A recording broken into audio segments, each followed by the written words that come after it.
मग मी परत खरंच विचार केला की खरंच काय गरज आहे. या बरेच आपल्या समाजात अनेक लोक बघतो, सगळेच थोडी काही परिक्रमा करतात, काहीच लोक करतात. मग त्या मधल्या काळात असं म्हणतो की तुमची बऱ्यापैकी टेस्टिंग भगवंत पण बघत असतो किंवा मैया पण बघत असते. मला कधी नव्हे म्हणजे शारीरिक त्रास असे इतके कधीच झाले नाही. त्या पिरियडमध्ये मला डेंग्यू झाला, म्हणजे जायचं आहे आता, आणि जायच्या 1 महिनाभर आधी डेंग्यू झाला. मैया तुम्हाला ते शिकवते की तुझ्या आयुष्यात आवश्यक किती गोष्टी आहेत आणि अनावश्यक गोष्टी किती आहेत. अशा भुकेलेल्या आत्म्यांना, अशा भुकेलेल्या सगळ्या लोकांना त्या परिक्रमेमध्ये तुम्ही शुलपाणीच्या जंगलात राहा, लक्कडकोटच्या जंगलात राहा, किंवा तुम्ही एखाद्या आदिवासी पाड्यात राहा, किंवा एखाद्या तुम्ही कधीच उपाशी झोपत नाही.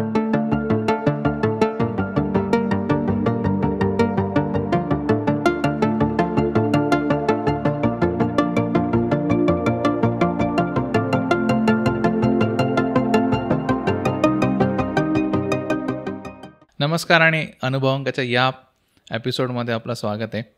आज आम्ही बोलवलं होतं डॉक्टर ज्ञानेश्वर थोरात यांनी नर्मदा परिक्रमा उचलली आणि ती कंप्लीटसुद्धा केली, पूर्ण केली नर्मदा परिक्रमा. सो त्यांचा काय अनुभव होता, त्यांना कुठले अनुभव आले पूर्ण नर्मदा परिक्रमेच्या दरम्यान, ते या एपिसोडमध्ये आपण जाणून घेण्याचा प्रयत्न केला आहे. सो आता आपण डिरेक्टली एपिसोडकडे वळूयात आणि त्यांचे अनुभव ऐकूयात. सर्वप्रथम नर्मदे हर. मी डॉक्टर ज्ञानेश्वर एकनाथ थोरात. नाशिकमध्ये बालपणापासनं नाशकातच राहिलो, नाशकातच वाढलो. वडील एचएलला सर्व्हिसला होते.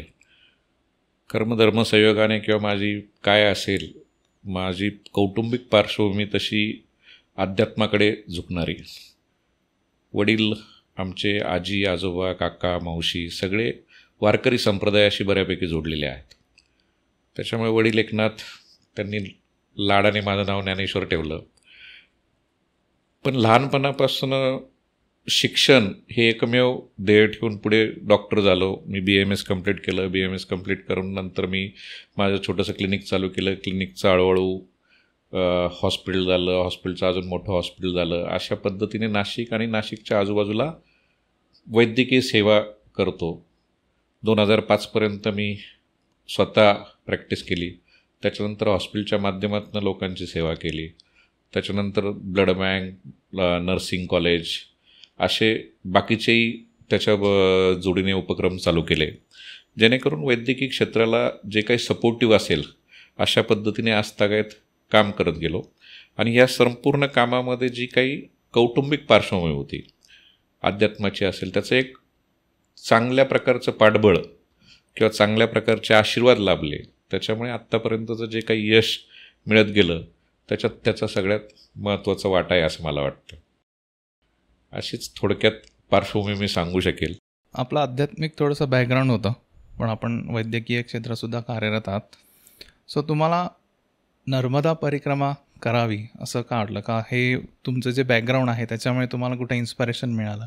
आध्यात्मिक बॅकग्राऊंडमुळे इन्स्पिरेशन मिळालं असं म्हणायलाही म्हणणंही काही वावगं ठरणार नाही.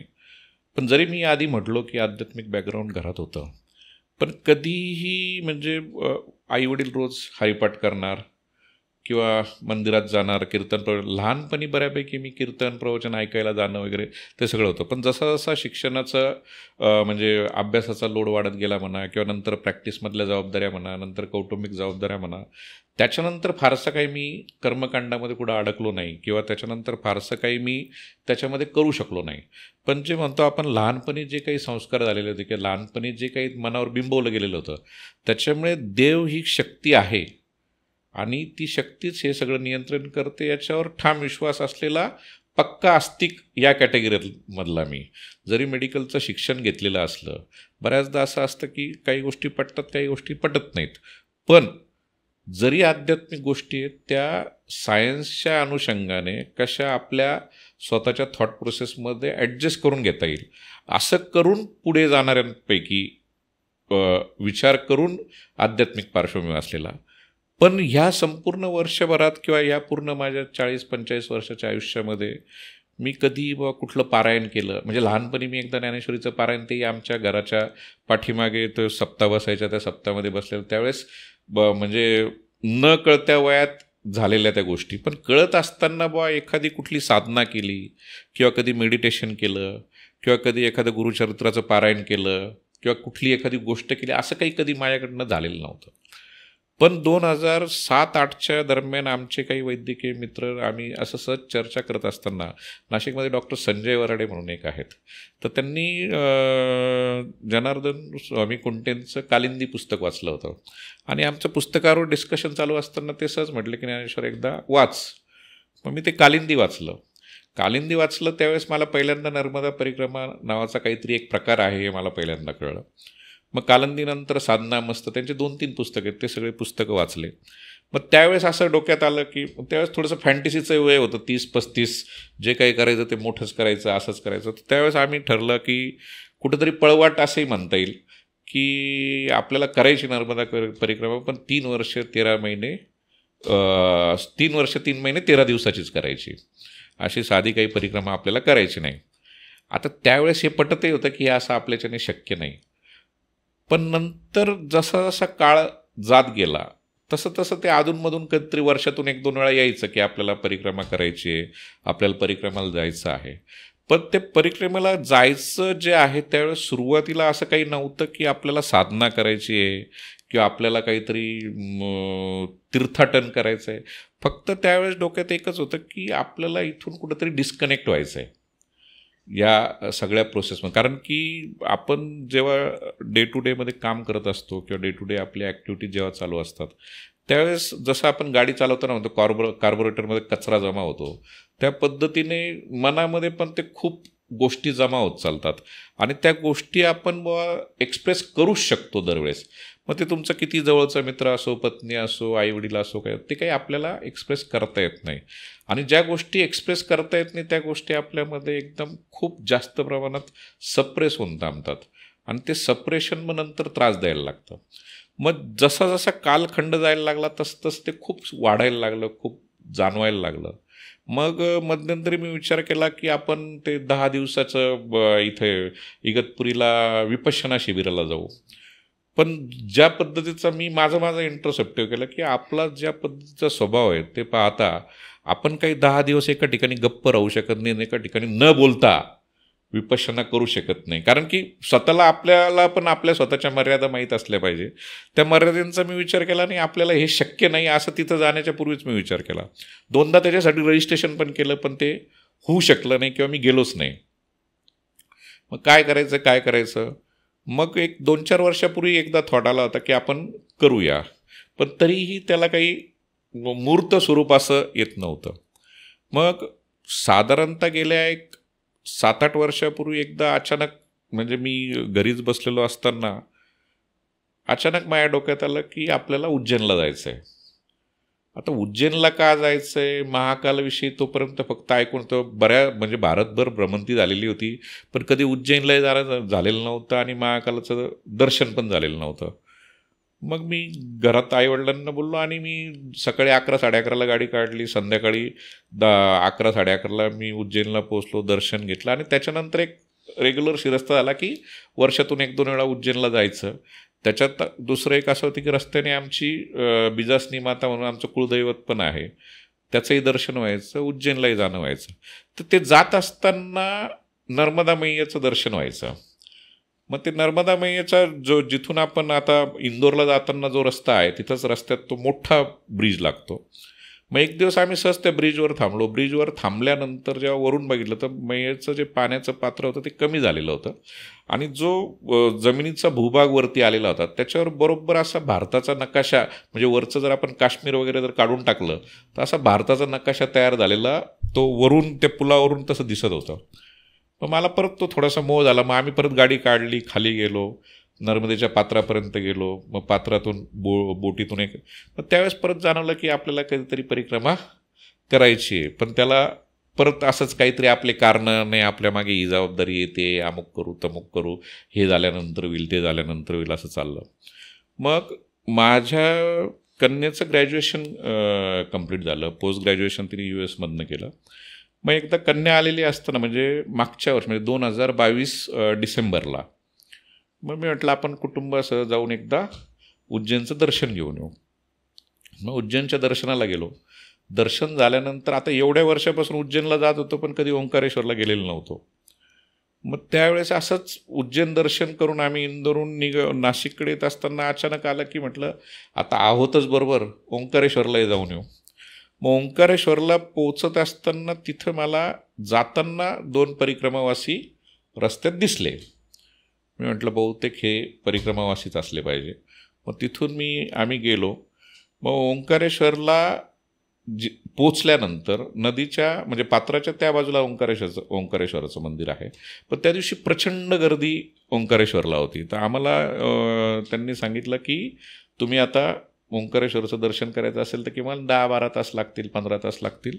तर तुम्ही काही ठरवा तुम्हाला जायचं असेल तर, नाही तर मग दुसऱ्या पद्धतीने तुम्ही दर्शन घेणार. मी म्हटलं आपल्याला काही एवढा वेळ थांबणंही शक्य नाही, काही नाही. तर मग ओंकारेश्वरच्या अलीकडच्या बाजूला महादेवाचं जे मंदिर आहे, जे माता अहिल्यादेवींनी उभारलं, त्या मंदिरात जाऊन म्हटलं आपण दर्शन घेऊ. तिथं दर्शन घेतलं.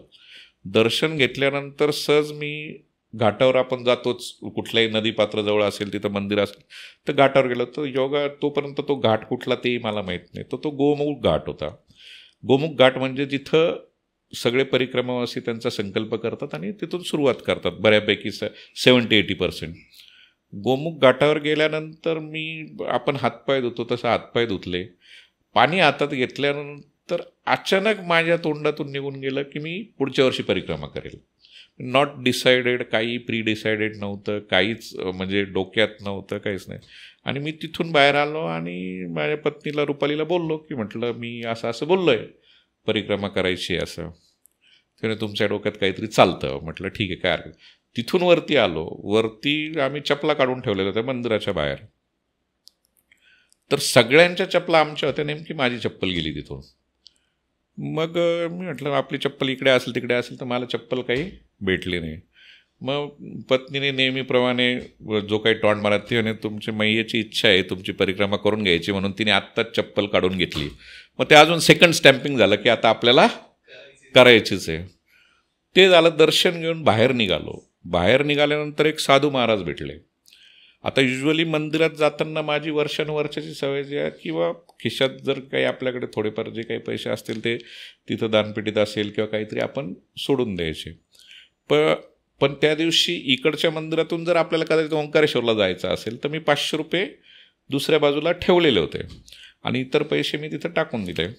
तर ते साधू महाराज माझ्याकडे आले आणि त्यांनी मला सांगितलं की बेटा कुछ देव. तर मला द्यायचे नव्हते, त्याच्यामुळे मी स्पष्ट बोललो की बाबाजी मेरे पास कुछ नहीं है. तर त्यांनी सांगितलं नाही तुम झूठ बोल रहे हो. म्हटलं नाही. बोले तूने 500 का नोट रखा है वो निकाल. मी तिथं परत शॉक झालो की म्हटलं मी ठेवलेली फक्त मलाच माहिती. बरं ती मी गाडीत ठेवली होती, माझ्या गाडीत. ती काय बाहेर 4 चौघांमध्ये वेगळी करून आणि अशी ठेवलेली नव्हती. मग मी ती 500ची नोट गुंपान काढली, ठेवली. मग त्यांनी मला जवळ घेतलं, त्यांच्या हात मला पुढे कर म्हटले, हात दिला आणि मला एक रुद्राक्ष त्यांनी दिला आणि ते म्हटले की ज्या तेरी मनोकामना पुरी होऊ जाएगी. तिथून निघालो. मग ते अजून ते डोक्यात. बरं नेहमी असं असतं की गाडीमध्ये माझ्याकडे एक एक्स्ट्रा चप्पल असते. त्या दिवशी माझ्याकडे चप्पल पण म्हणजे गाडीत चप्पलच नव्हती. रस्त्याने काही चप्पलचं दुकानही नाही. मग बायकोचं ते सारखे टोमणे मारणं चालू झालं की तुमची परिक्रमा करून घ्यायची म्हणूनच असं चाललं आहे. पण तो जसं ते बोलणं चालू होतं तसा तो माझा हेतू दृढ होत गेला. तिथून एक साधारणतः ओंकारेश्वरच्या पुढचा ब्रिज कॉल्यानंतर 2 परिक्रमावासी मला दिसले. मग मी ड्रायव्हरला म्हटलं गाडी थांबव. मी पहिल्यांदा गाडीतून उतरलो आणि फर्स्ट टाईम कुठल्या तरी परिक्रमावासी परिक्रमा करत आहेत त्यांना भेटलो. मग त्यांना भेटल्यानंतर ते सुदैवाने मामा बाचे होते, मध्य प्रदेशामधलेच होते. मग त्यांनी सांगितलं की असं आहे, आम्ही एवढ्या दिवसापासून परिक्रमा करतोय आणि आत्ता जवळपास आम्हाला 100 दिवस होत आले आणि आमचं चाललं आहे बा. मग तिथून अजून परत दृढ झाली. मग आम्ही घरी आलो. मग घरी आल्यानंतर माझी थॉट प्रोसेस चालू झाली की आपल्याला करायची काय. तर एक जे मी आधी बोललो की मला कन्फर्म म्हणजे सुरुवातीपासून जसा माझा जीवन प्रवास होता किंवा जे काही आपल्या आपल्या पद्धतीने जे काही केलं होतं त्या संपूर्ण प्रवासामध्ये बऱ्यापैकी डिटॅचमेंटची आता आपल्याला आवश्यकता आहे. मला पहिल्यांदा जाणवत होतं की आता थोडंसं आपण ह्या सगळ्या याच्यापासून दूर झालं पाहिजे. दुसरं, ह्या सगळ्या प्रोसेसमध्ये जेव्हा आपण एखादी गोष्ट खूप संघर्षातून मिळवतो किंवा खूप याच्यातून मिळवतो तर आणि जेव्हा तुम्ही डिसिजिव्ह पॉवरमध्ये असता किंवा तुम्ही सांगणाऱ्या भूमिकेत असतात, अशा वेळेस नेहमी तुमच्यामध्ये एक मी सांगेल तसं झालं पाहिजे किंवा मी म्हणतोय तसंच झालं पाहिजे. मग ती भूमिका तुमची बाहेर वावरताना, तुमच्या सहकाऱ्यांशी वावरताना, तुमच्या कुटुंबात वावरताना ती तयार होत जाते आणि त्याच्यातून हळूहळू कुठंतरी एक अहम तयार व्हायला लागतो की नाही, हम करे सो कायदा, आपल्या आपल्या पद्धतीनेच झालं पाहिजे, असंच झालं. मग ते मला जाणवत होतं ते की हे आपल्यामध्ये तयार होतं आहे, बट समहाऊ त्याच्यापासून कसं सुटायचं हे काही जमत नव्हतं. आणि खूप वर्ष त्या सवय होत गेल्यानंतर तसा तुमचा तो स्वभाव होत चालतो आणि तो स्वभावापासून काहीतरी, तर ठीक आहे एकदम तर चेंज नाही होणार, पण काहीतरी आपण त्यासाठी प्रयत्न केले पाहिजे. मग तो एक विषय होता. तिसरं, कधीच मी कुठल्या कर्मकांडात कधी अडकलेलो नव्हतो की मी कधी नामस्मरण केलं आहे किंवा कधी कुठला ग्रंथ वाचला आहे किंवा भगवद्गीतासुद्धा पूर्ण वाचली आहे, असंही कधी झालेलं नव्हतं. पण मला असं वाटत होतं की आता आपण ते केलं पाहिजे. मग ते करत असताना माझ्या भरपूर विचार केला की हे करून पाहायचं का, ते करून पाहायचं का, कुठलं पारायण करून पाहायचं का. तर माझ्या वाचण्यात किंवा माझ्या ऐकण्यात किंवा जे काही महाराज लोक, म्हणजे आमच्या घरात सुदैवाने वारकरी पंथाचे वडील असल्यामुळे खूप महाराज लोकांचं किंवा वारकरी पंथातल्या धर्मगुरूंचं नेहमी येणं जाणं असायचं. किंवा मी पण श्रद्धेने जे कोणी जिथं भेटले, जाणीवपूर्वक नाही पण जिथं असेल तिथं भेटले तर मी भेटलो. तर त्याच्यातून एक माझ्या डोक्यात एक कन्सेप्ट फिक्स झालेलं होतं की तुम्ही प्रत्येक मंदिरात जाऊनच दर्शन घेतलं पाहिजे असं काही गरजेचं नाही. किंवा तुम्ही एखाद्या देवाचं रोजच पूजा केली पाहिजे किंवा सोमवार असला तर तुम्ही हे करा, शनिवार असला तर मारुतीला जा, गुरुवार असला तर हे करा, असं काही माझ्या डोक्यात कधीच नव्हतं. पण एक गोष्ट निश्चित होतं की देवाला किंवा देवत्वाला जर नमन करायचं असेल तर सगळ्यात स्ट्रॉंग मार्ग बिना खर्चाचा आणि सहजरित्या कनेक्ट होणार तो म्हणजे फक्त नामस्मरणाचा आहे. म्हणजे तुम्ही जर नामस्मरण केलं, देवाचं नाव घेत राहिले किंवा, कारण की सगळीकडे म्हणजे तुम्ही अगदी लहानपणापासून महाभारत पाहिलं असेल, टी व्हीवर तर आपण पाहिलेलंच आहे, रामायण असेल किंवा कुठेही असेल, तर कनेक्शन किंवा याच्यावर बघतो आपण साधू संत साधू म्हणत जपाला बसतात म्हणजेच नामस्मरणाला बसतात. तर सगळ्यात कनेक्ट होण्याचा मार्ग किंवा सगळ्यात सोयीस्कर मार्ग, मग त्याच्यासाठी तुमच्या खूप आरत्या पाठ असायला लागत नाही, त्याच्यासाठी तुमचे खूप स्तोत्रपाठ असायला लागत नाही, त्याच्यासाठी तुमचे खूप मंत्रोच्चारण झालंच पाहिजे असं काही गरजेचं नाही. तसं आपलं कधी जडणघडण पण झालेलं नाही. म्हटलं मग नामस्मरण हा आपल्याला सगळ्यात चांगला, सोपा, आपल्याला झेपेल असा मार्ग आहे. तर त्या परिक्रमा कालावधीत आपलं नामस्मरण एक होऊ शकेल. असे 3-4 विषय डोक्यात घेऊन मी परिक्रमेला जायचं असं ठरवलं. ओके. आणि तुम्ही कधी सुरू केली परिक्रमा, आणि जेव्हा तुम्ही सुरू केली तेव्हा सुरू केल्यानंतर तुम्हाला असे कुठले लोक भेटत गेले की ज्यांच्या कारणांमुळे तुम्ही पूर्ण केली? कारण बऱ्याचदा आपण असं ऐकतो की पूर्ण करू शकत नाही बरेच लोक परिक्रमा. आता साधारणतः जसं मी म्हटलं की मागच्या डिसेंबरमध्ये मी गेलो होतो, मग जानेवारीला मी घरी आलो. घरी आल्यानंतर मग ते डोक्यात चालू झालं की आपल्याला आता परिक्रमा करायची आहे, काय कशासाठी करायची, काय ही सगळी थॉट प्रोसेसची जुळवाजुळव चालू झाली. आणि मग म्हटलं आता परिक्रमा करायची म्हटलं तयारी करायला लागेल. मग तयारी करायला लागेल तर काय करायचं, तर सगळ्यात महत्त्वाचं म्हणजे चालायचं आहे. मग अंदाज घेतला, मग थोडेसे काही यूट्यूबचे व्हिडिओ पाहायला सुरुवात केली आणि परत एकदा मी कालिंदी आणि साधना मस्त वाचलं. तेवढ्या म्हणजे हे मी वाचलं तर 2007ला, त्याच्यानंतर परत एकदा वाचलं. आणि मग मला जसं जसं ते यूट्यूबचे व्हिडिओ पाहिले, मी खूप जास्त आधी नाही पाहिले, एक 5-6 जणांचेच पाहिले होते. आणि कालिंदी साधना मस्त वाचल्यानंतर मी म्हटलं चला आपण बोलून तर गेलो आहे, पण हे टास्क वाटतं तेवढं काही सोपं नाही आहे. तर याच्यासाठी तुमची शारीरिक तयारी एक सगळ्यात महत्त्वाची आधी लागेल. म्हणून मग रोज चालणं गरजेचं आहे. मग चालणं गरजेचं आहे म्हटल्यानंतर मी हळूहळू आधी थोडंफार स्विमिंग किंवा चालणं चालूच होतं. मग 4 किलोमीटर 6 किलोमीटर 4 किलोमीटर 6 किलोमीटर अशी थोडीशी प्रॅक्टिस चालू केली. मग ती प्रॅक्टिस चालू असताना काही ठिकाणी परत तुमचे तीर्थक्षेत्र असेल तिथल्या दर्शनाला जाणं येणं चालू झालं. मग माझ्या डोक्यात होतं की ज्यांनी कोणी आधी परिक्रमा केलेली त्यांना आपण भेटावं. पण नंतर परत मीच माझा विचार केला की जे काही 4-5 व्हिडिओ मी बघितले होते किंवा जे पुस्तकं 2-3 वाचण्यात आले होते की प्रत्येकाचा परिक्रमेतला अनुभव त्याचा वैयक्तिक वेगवेगळा आहे. आणि आपण जर कोणी आधीच्या परिक्रमावासियाला जर भेटून गेलो तर आपण प्री डिसाइडेड माइंडनी जाऊ. आणि प्री डिसाइडेड माइंडनी जर गेलो तर कदाचित त्या अँगलने आपण त्या घटनेकडे पाहू शकणार नाही. जे आपल्याला सांगीव आहे की जे माहिती आहे त्याच अँगलने आपण त्याच्याकडे पाहू. त्याच्यामुळे मग मी म्हटलं की आपल्याला फारसं काही कोणाला भेटायचंच नाही. आणि मी जाणीवपूर्वक भेटलो पण नाही. फक्त जायच्या पूर्वी साधारणतः 1-1.5 महिना आधी नाशिकलाच एक GST कमिशनर ऑफिसमध्ये एक अधिकारी आहेत, त्यांना फक्त मी जाऊन भेटलो आणि त्यांना फक्त माहिती घेतली काय, आणि त्यांच्याकडनं एक अर्धा तास चर्चा करून परत मी माझी तयारी चालू केली. आता ही तयारी चालू करत असताना 4-5 किलोमीटर चालणं काही वाटत नाही. मग म्हटलं आपल्याला साधारणतः रोजचा जर ॲव्हरेज काढायचा असेल, साधारणतः 3,500 किलोमीटर सांगितलं जातं. म्हणजे आपल्याला बरं प्रोफेशन असल्यामुळे कितीही नाही म्हटलं तरी किती दिवस आपण बाहेर राहू शकू यालाही लिमिटेशन आहेत. तर 3-3.5 महिने लागतील अशा अंदाजे म्हटलं तर आपल्याला 30-35 किलोमीटर रोज चालायला लागेल. म्हणून मग आत्ता श्रावण चालू आहे, मागच्या श्रावणामधलं सांगतो मी. मागच्या श्रावणामध्ये मग मी नाशिक टू म्हणजे घरापासून ते त्र्यंबकेश्वर पायी जायला सुरुवात केली. दर सोमवारी जायचो. पहिला, दुसरा, तिसरा केला आणि 4थ्या सोमवारी मला पायाला स्ट्रेस फ्रॅक्चर झालं. म्हणजे तुम्ही खूप चाललात किंवा खूप रनिंग केली किंवा मॅरेथॉन रनर वगैरे जे राहतात तिथं TBL रिजनला थोडंसं मायनर हेअरलाईन क्रॅक असतो. म्हणजे तो पूर्ण ब्रेक होतो किंवा असं काही नाही, पण सूज येते पायाला खूप. तर सुदैवाने ते त्यावेळेसच माझं होऊन गेलं असं मी म्हणेल. मग त्या स्ट्रेस फ्रॅक्चरमुळे परत 2 महिने मी घरातच होतो, कारण खूप चालता यायचं नाही, काही करायचं नाही. मग परत असं वाटायला लागलं की जाता येतं का नाही येत, परत तो डिलेमा चालू झाला.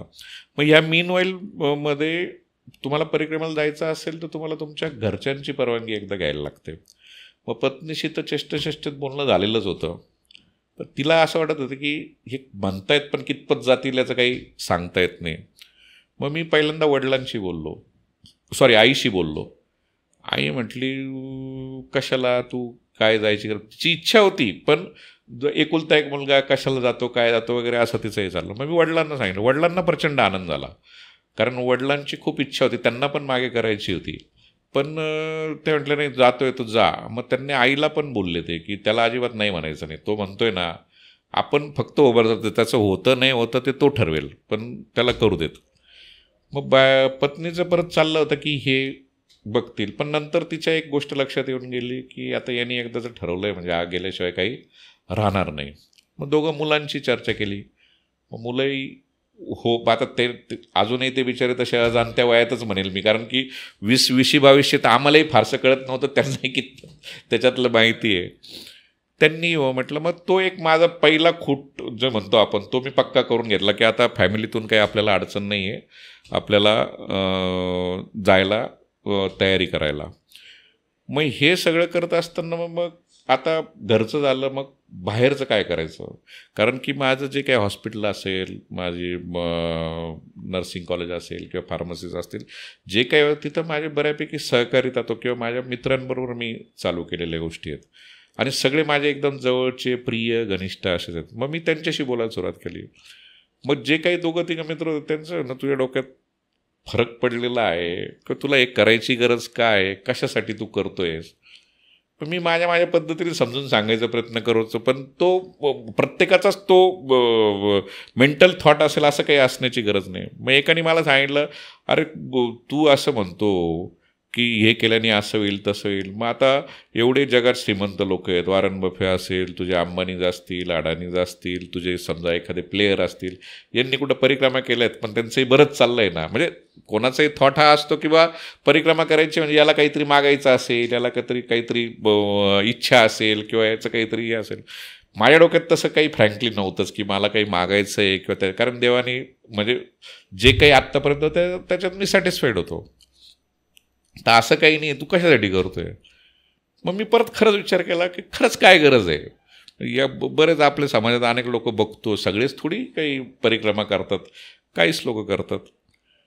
पण मग नंतर परत जसं जसं तुम्ही विचार साखळी तुमची चालायला लागतात, तुम्हाला तुमच्या विचारांची उत्तरं पण सापडायला लागतात. मग विचार करायला की प्रत्येकाची थॉट प्रोसेस वेगळी आहे, प्रत्येकाचं कनेक्शन डिस्कनेक्शनचे माध्यम वेगवेगळे आहेत, प्रत्येकाला कुठं शांतता भेटते, कुठं पीस भेटतो किंवा कुठं आनंद भेटतो, त्याचे प्रत्येकाचे माध्यमं वेगवेगळे आहेत. कारण हाताची पाची बोटं काही सारखे नाही.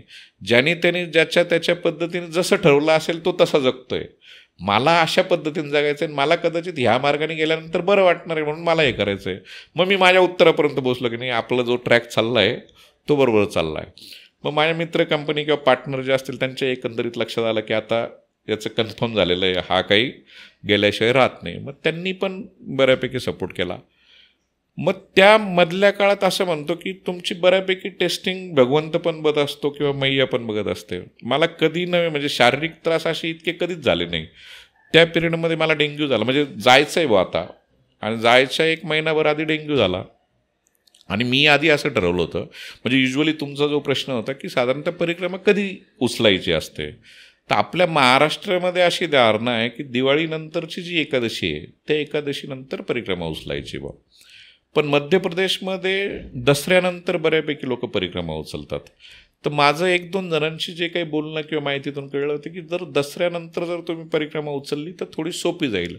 तर सोपी कशा अँगलने जाईल की दसऱ्यानंतर परिक्रमावासी कमी असतात त्या पिरियडमध्ये जे चालायला सुरुवात करतात ते, आणि दिवाळीनंतरच्या एकादशीला परिक्रमावासी जास्त असतात. त्याच्यामुळे तुम्ही जे रस्त्यात प्रवासाला निघतात तर त्या प्रवासामध्ये तुमची सोय व्यवस्थित होत नाही किंवा तुम्हाला तेवढ्या आवश्यक गरजा भागतील असं काही मिळत नाही. पण दसऱ्यानंतर जर चालू केली, म्हणजे साधारणतः 15 दिवस आधी जर तुम्ही चालू केली तर गर्दी तुलनेने कमी असते.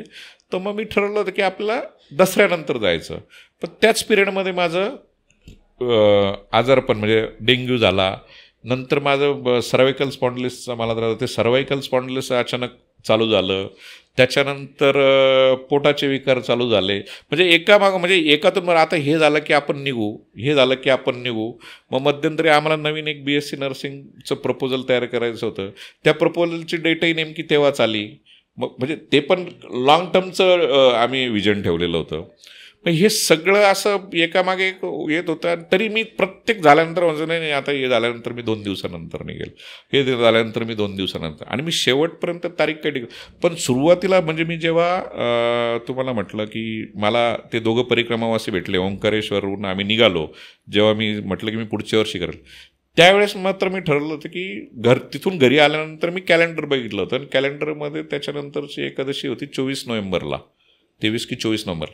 तर आपण 24 नोव्हेंबरला निघू असं तेव्हा ठरलेलं होतं. पण नंतर जशी जशी माहिती मिळत गेली तेव्हा मग दसऱ्याला चालू करू असं हे झालं.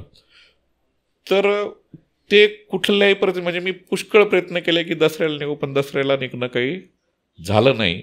शेवटी माझं ते आता नाशिकमधले त्याच्यापूर्वी एक 4 दाते महाराज म्हणून आहेत, नंतर डावरे महाराज म्हणून एक आहेत सिन्नरचे, त्यांच्याशी चर्चा झाली होती. ते म्हटलं की डॉक्टर साहेब आम्ही एक 7-8 दिवस आधी चालू करणार आहोत, तुम्ही हवं असेल तर आमच्याबरोबर येऊ शकता. त्यावेळेस पण मी प्रयत्न केला, पण त्यावेळेस पण मला जाता आला नाही. शेवटी एक दिवस असंच आम्ही मुंबईला गेलो होतो माझ्या नर्सिंगच्या कामाकरताच. तिथून आल्यानंतर संध्याकाळी मी ठरवलं की आता कुठल्याही परिस्थितीत आपल्याला उद्या सकाळी निघायचं. That was 20 November. 21 की 22 नोव्हेंबरला मी सकाळी बॅग भरली, घरच्यांना सांगितलं की आता मला म्हणजे रात्री सांगितलं. आता तोपर्यंत घरच्यांची मानसिकता होतीच की हा एवढ्या 2-4 दिवसात कधी तर निघेल. मग मी 21-22 नोव्हेंबरला माझी बॅग भरली, ड्रायव्हरला बोलवलं. मग माझे 3-4 मित्र घरी आले. मग ते म्हटले ठीक आहे जातोय तर जा. मी जाणीवपूर्वक कोणाला बरोबर घेतलं नाही, कारण की तो एक मोह राहतोच ना तिथं गेल्यानंतर. परत मग ते म्हणणार हे म्हणणार, मग जाऊ का नको, थांबू का नको. मी म्हटलं इथूनच डिटॅच होऊ. मग तिथं गेलो, कारण बऱ्याच जणांची यायची पण तयारी होती. गेलो, रस्त्यात आधी कुलदेवतेचं दर्शन घेतलं, ओंकारेश्वरला पोचलो. आता बरेच जण परिक्रमा जी सुरू करतात म्हणजे असं वन्यता आहे की ओंकारेश्वरहून चालू करावे, पण तसं शास्त्रात पुराणात जर बघितलं तर असं काही कुठं नाही आहे की तुम्ही ओंकारेश्वरूनच चालू केली पाहिजे. नर्मदा मैयाच्या दक्षिण तटावरून म्हणा, उत्तर तटावरून म्हणा, कारण मध्य प्रदेशातले बरेचसे परिक्रमावासी आम्हाला नंतर भेटले. ते ज्या गावाला राहतात तिथं मैया असेल तिथूनपासून पण ते चालू करतात. फक्त तुमचं असं असतं की तुम्ही कुठल्या तरी शंकराच्या पिंडीवर अभिषेक करायचा किंवा तिथं एक संकल्प उचलायचा, संकल्प केला की तुम्ही तिथून चालू करायचं, परत जिथं चालू केली तिथपर्यंत यायचं आणि तिथून परत जल अर्पण करायसाठी ओंकारेश्वरला जायचं. मग शेवटी जल अर्पण करायला ओंकारेश्वरला जायचंच आहे म्हणून मग 80% लोक ओंकारेश्वरहून चालू करतात. म्हणून मग आम्ही ओंकारेश्वरला पोचलो. तिथं अत्यंत, कारण शेगावच्या गजानन महाराजांनी पण परिक्रमा केलेली आहे त्यांच्या भक्त मंडळीमध्ये बऱ्यापैकी, त्याच्यामुळे तिथं ओंकारेश्वरला खूप सुंदर असा गजानन महाराजांचा आश्रम आहे आणि त्या आश्रमामध्ये संपूर्ण परिक्रमावासियांची, मग तो कुठल्याही देशातला असो, परदेशातला असो, कुठल्याही प्रांतातला असो, त्यांची खूप चांगल्या पद्धतीने व्यवस्था होते. 3 दिवस ते लोक तुम्हाला मोफत भोजन देतात, मोफत राहायची व्यवस्था करतात आणि अत्यंत म्हणजे त्याला म्हणतो सात्विक जेवण जे म्हणतात तशा प्रकारचं जेवण ते सेवेकरी आपल्याला खाऊ घालतात. तर तिथं सगळ्या परिक्रमावासियांची मग नोंद होते.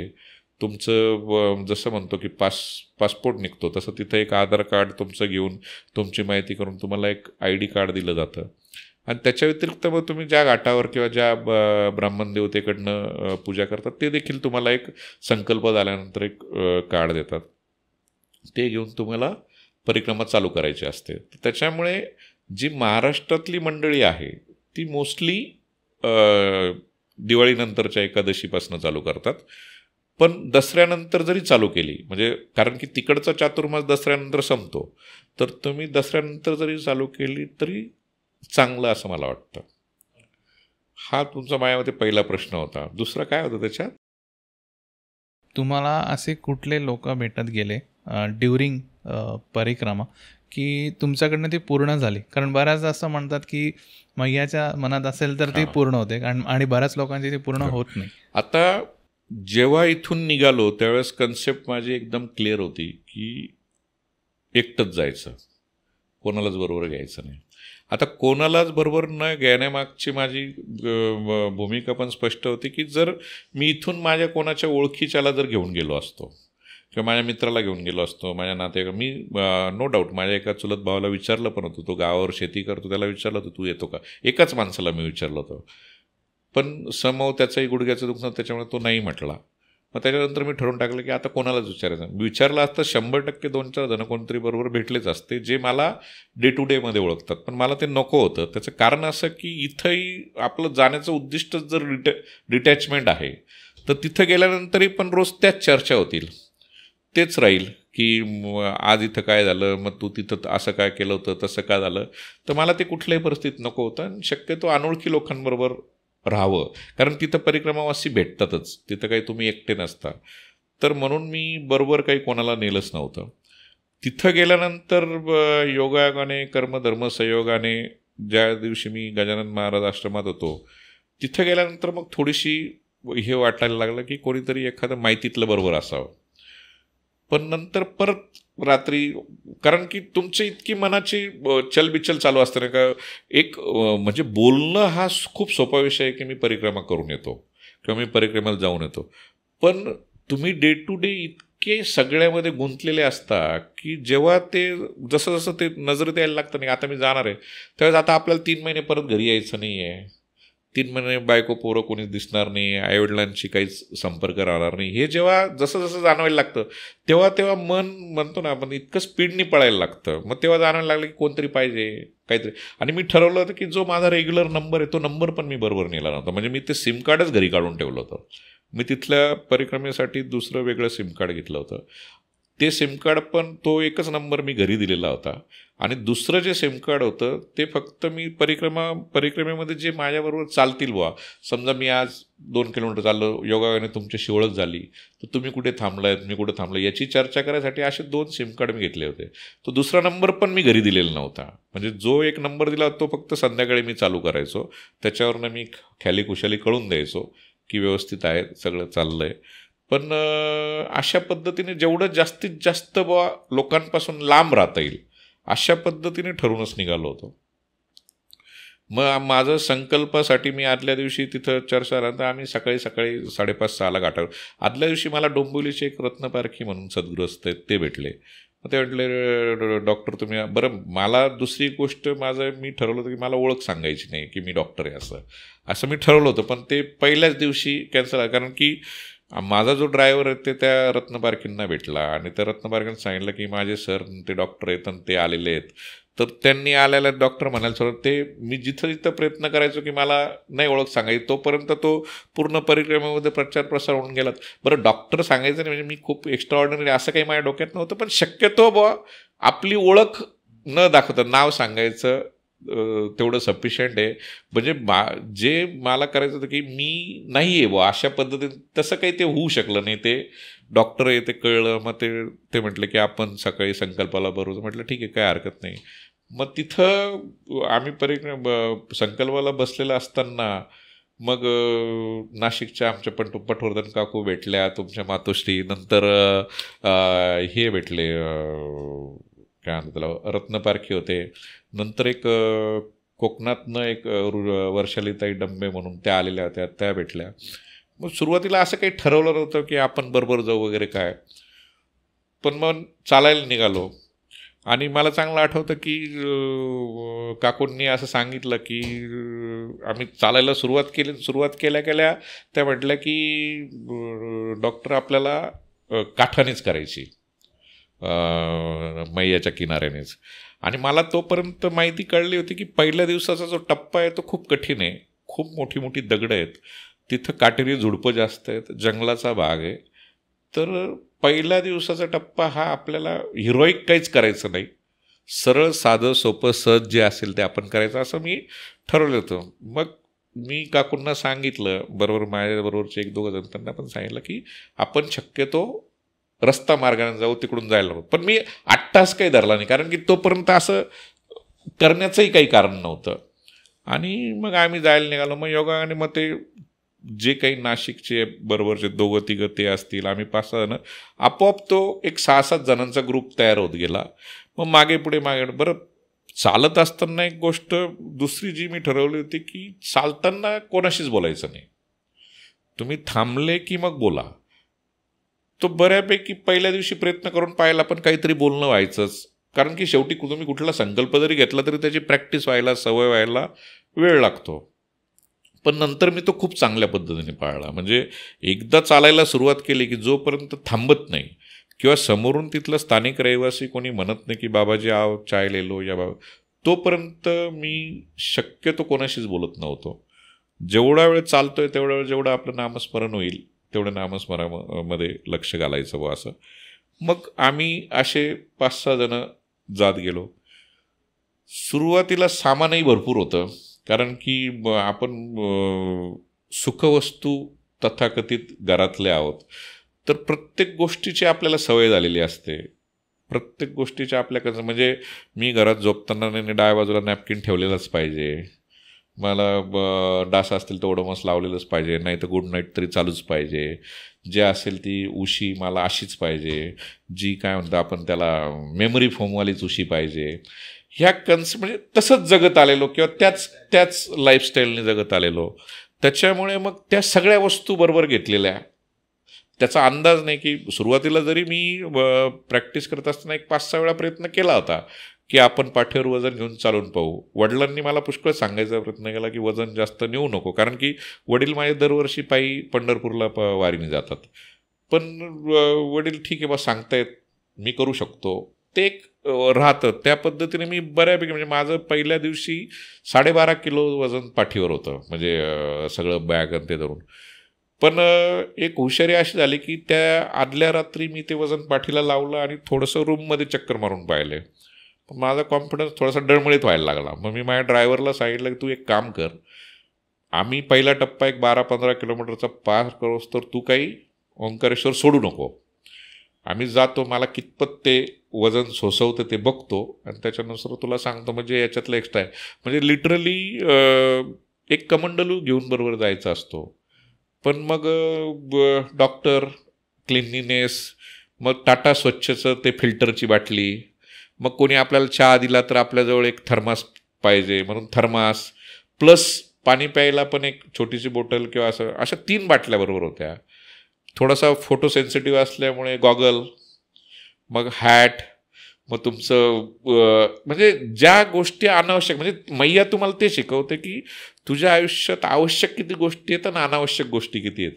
त्या पहिल्या 12 किलोमीटर मध्ये लक्षात. बरं, शॉल, मग तुमचं ते खाली जे आम्ही 4 MM हे घेतलेलं होतं हिटलॉन, त्या हिटलॉनवर टाकायला पण नाही, त्याच्यावर डायरेक्ट कसं झोपणार परत एक.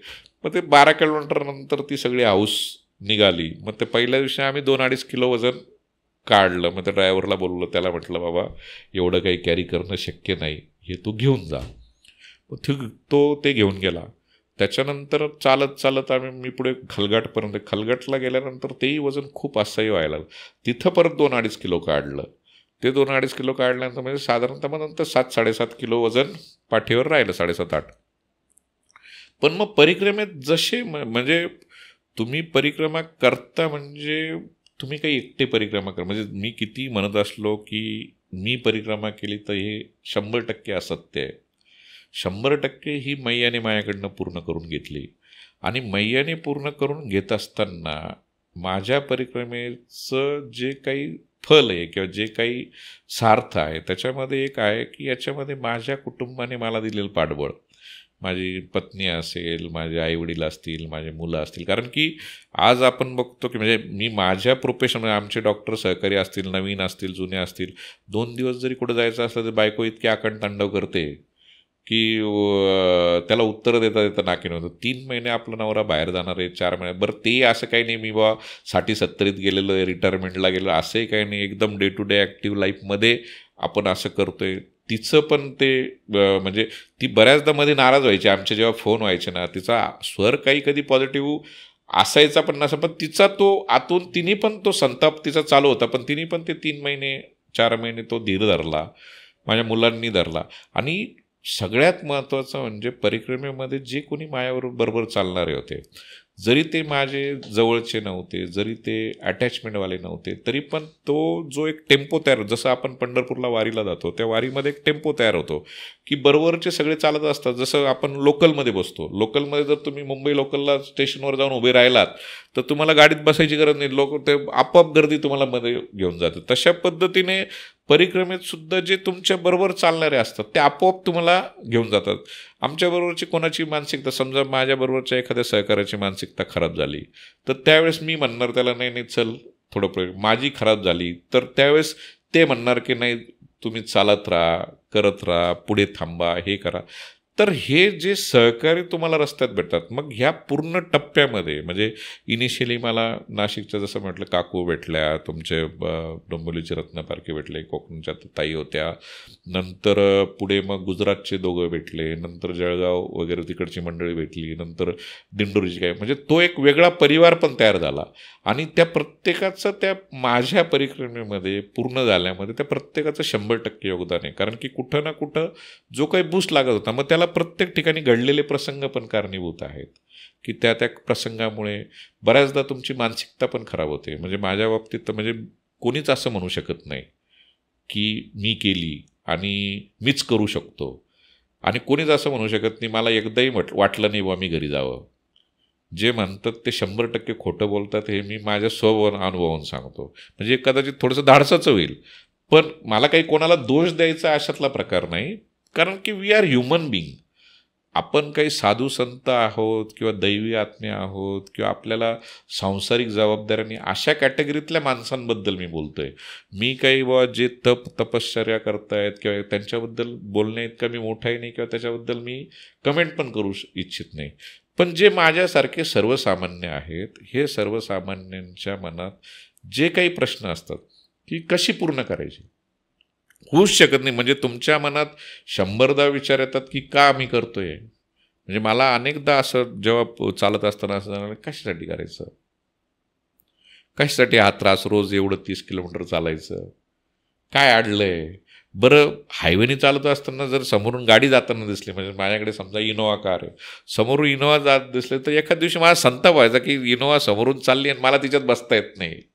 म्हणजे ही तुमच्या स्वतःबद्दल बरोबर पण फाईट चालू असते. म्हणजे तुमची ती मानसिक द्वंद्व चालू असतं की आणि त्याच्यातूनच मग ते तुम्हाला बरोबर उत्तरं सापडत जातात की नाही हे मला का करायचं आहे, कशासाठी करायचं. मग ती फाईटला पण तुम्ही बरोबर उत्तरं देत जाता की मनाशी पण तुम्ही खेळत जाता.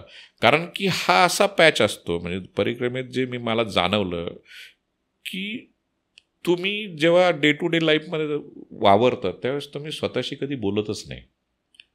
तुम्ही फक्त जगाला जे पाहिजे असतं तसं वागत जाता, तुमच्या कुटुंबाला जे पाहिजे असतं तसं करतात. फार म्हणजे जर तुम्ही दिवसभरातले जर 24 तास असतात तर त्या 24 तासातल्या हार्डली एक अर्धा पाऊण तास असेल की जे तुम्ही स्वतःसाठी करता किंवा स्वतःला जे वाटेल तशा पद्धतीने वागायचा प्रयत्न करतात.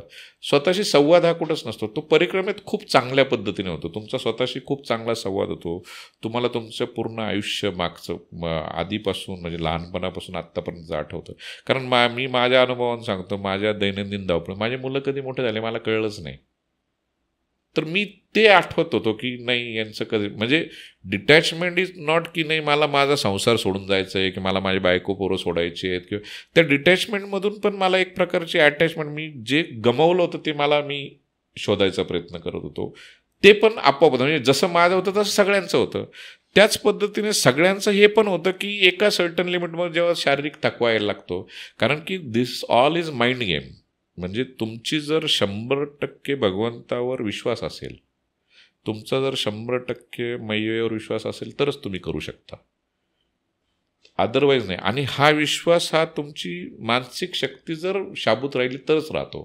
कारण की मानसिक शक्ती कुठल्या तरी स्तरावर घसरायला लागतेच. आणि ह्या मानसिक शक्तीबरोबर जेव्हा शारीरिक साथ तुम्हाला भेटते, कारण की कितीही माझी मानसिकरित्या मी दृढ आहे, मी एका ठिकाणी बसून तप करू किंवा एका ठिकाणी बसू शकेल किंवा एखाद्या आश्रमात थांबू शकेल, पण मला रोज जे चालायचं आहे, जे सामान घेऊन चाल त्याच्यासाठी शारीरिक क्षमता पण गरजेची आहे. ह्या दोघांचं कॉम्बो जेव्हा जमेल त्यावेळेसच ते होऊ शकतं. आणि कर्मधर्म संयोगाने या सगळ्या सहकार्यांमुळे असेल किंवा शरीराने पण साथ दिली याच्यामुळे असेल.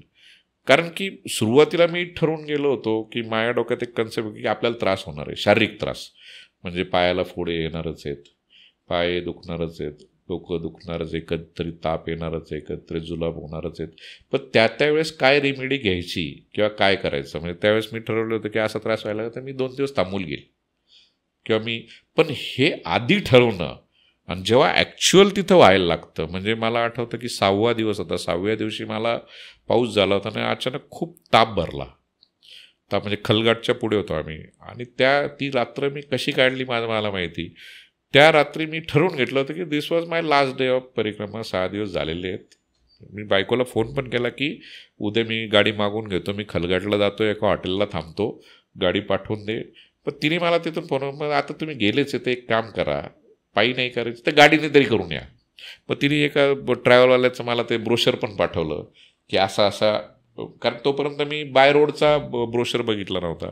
तिने तो पाठवला. पण सुदैवाने परत ते रात्रीचं द्वंद्व, मला पहाटे 3 वाजता जाग आली, मला एकदम फ्रेश वाटायला लागलं. परत मी चालायला सुरुवात केली आणि होऊन गेलं. आणि रस्त्यात असे दिव्यात्मे म्हणा किंवा अशा शक्ती तुम्हाला भेटत जातात की त्या तुमचं जिथं तुम्ही मेंटली म्हणजे तुम्ही एकदा ठरवलेलं असलं तरी देखील जेव्हा तुम्ही मेंटली ड्रॉपडाऊन तुमचा यायला लागतो त्यावेळेस ते तुम्हाला बरोबर सपोर्ट करत चालतात, बरोबर तो रस्ता पास होत जातो. मग इट इज नॉट नेसेसरी की तो नोनच असायला पाहिजे की अननोनच असायला पाहिजे, पण ह्या दोन्ही गोष्टींचं कॉम्बो फार गरजेचं आहे. म्हणजे तुमची शारीरिक क्षमता देखील असली पाहिजे. म्हणजे आता काकूंचं मी अगदी खूप प्रचंड इच्छा होती त्यांची, म्हणजे मला ते जाणवत पण होतं. मी 2-3 वेळा जेव्हा त्या प्रवासात होत्या, त्या प्रवासात असताना मी 2-3 वेळा त्यांना सुचवायचा प्रयत्न केला की तुम्ही थांबा. बट त्यांच्या इच्छाशक्तीपुढे आपण सांगू नाही शकत की तू एखाद्याला तू थांबच किंवा तू चालच किंवा काय कर. पण एका सर्टन स्टेजनंतर ते त्या व्यक्तीला स्वतःला जोपर्यंत ते जाणवत नाही तोपर्यंत ते होत नाही आणि तुम्ही त्याच्यातलं माध्यम पण होऊ शकत नाही. ते फक्त आपण मोटिवेट करायचं काम किंवा कॅरी फॉरवर्ड करायचं काम होतं. आणि ते सुदैवाने मला खूप चांगल्या पद्धतीने थ्रूआउट भेटत गेले लोक त्याच्यामुळे ती झाली. या पूर्ण परिक्रमेच्या दरम्यान आपल्याला आलेला एक वाईट अनुभव आणि एक चांगला अनुभव. असं म्हणतात की म्हणजे चांगले अनुभव तर म्हणजे पूर्ण माझी परिक्रमा चांगल्या अनुभवांनी भरलेली आहे.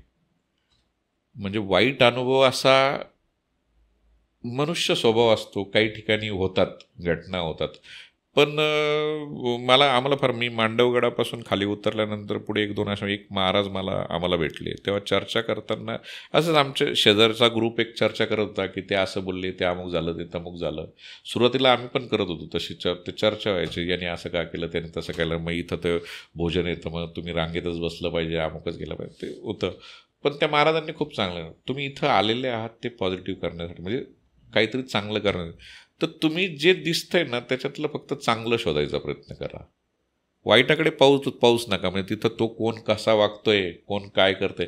कारण की परिक्रमावासी जेव्हा येतात, म्हणजे परिक्रमात जेव्हा आपण चालत असतो, 100% म्हणजे 100 लोक जर त्याच्यातले असतील तर प्रत्येकाचं त्या परिक्रमा करण्यामागचं उद्देश आणि उद्दिष्ट वेगवेगळे आहे. प्रत्येकाचे गोल वेगवेगळे आहेत, प्रत्येकाची थॉट प्रोसेस वेगळी आहे. तुम्ही काय थॉट प्रोसेसने चाललाय. कारण की म्हणजे मी हे म्हणणं धाडसाचं असेल की कोणी कदाचित देवत्व, म्हणजे मला देवाची आराधना करायची, कोणी कदाचित नवसासाठी येत असेल, कोणी कदाचित नाही बाबा आता मला काहीच नाही, कोणी म्हणजे तिथं अशी लोक भेटले की म्हणजे आश्रमातल्या लोकांनी सांगितलं की ही लोक फक्त दिवस काढायसाठी येतात.